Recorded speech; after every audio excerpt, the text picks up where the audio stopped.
So we just dropped a podcast called Under the Microscope, where we break down everything basketball, skills training, performance training, NBA players, nutrition, everything. It's on all platforms too, so go check it out. I'll put the link in the description. At first, this sidestep move looks simple, but never confuse simplicity with being easy. Because this move is by no means an easy one to use or an easy shot to make. But especially for taller guards and forwards, this is a way that you can get your shot off very efficiently, if it's done the right way. Let's check out how.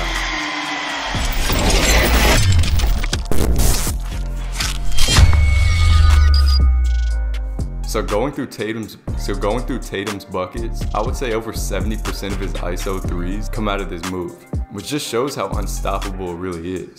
The key to this move is getting just enough separation to be open for a clean look, but not so much that you're off balance.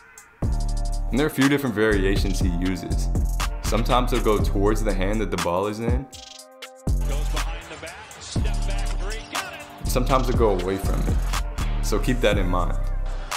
So a few steps to making this move as effective as possible. First is the setup. I talk about speed changes all the time with my players, but especially in ISO situations, unpredictability is key. So many times, Tatum will set it up with a size up so that you have no idea when he's getting into that step back. If you look at a snapshot of Tatum literally milliseconds before he gets into that move, you'd never guess what he's about to do. Like here, he's bringing that foot forward, he's still relaxed, and he transitions insanely smoothly into that step back here. Watch his eyes too. A lot of players, especially younger ones, will give up the fact that they're about to shoot by glancing at or even staring at the rim. But Tatum is looking past the defender into open space and around the court. This not only makes that subsequent separation less predictable, but also keeps all of his options open. The next step is reading the defender to find that space to separate into. If his defender is playing off, he'll likely step backwards into space with that simple pullback type move. Now if the defender's playing towards one side or the other, then it'll generally become a more lateral move, escaping from wherever the defender is. Then lastly, you want to find a contact point for your foot.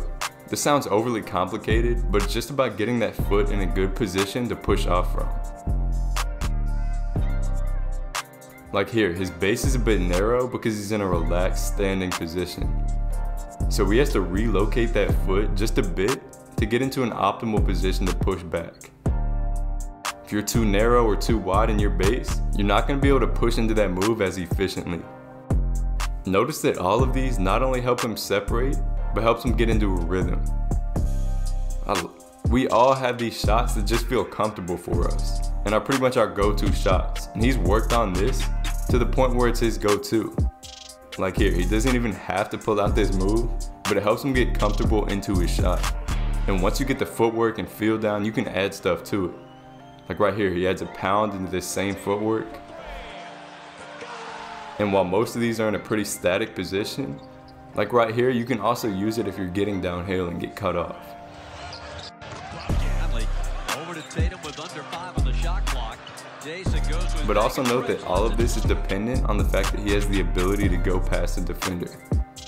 That way they're on their heels already. They can't press him too hard on the perimeter, and they're super sensitive to any forward move he makes.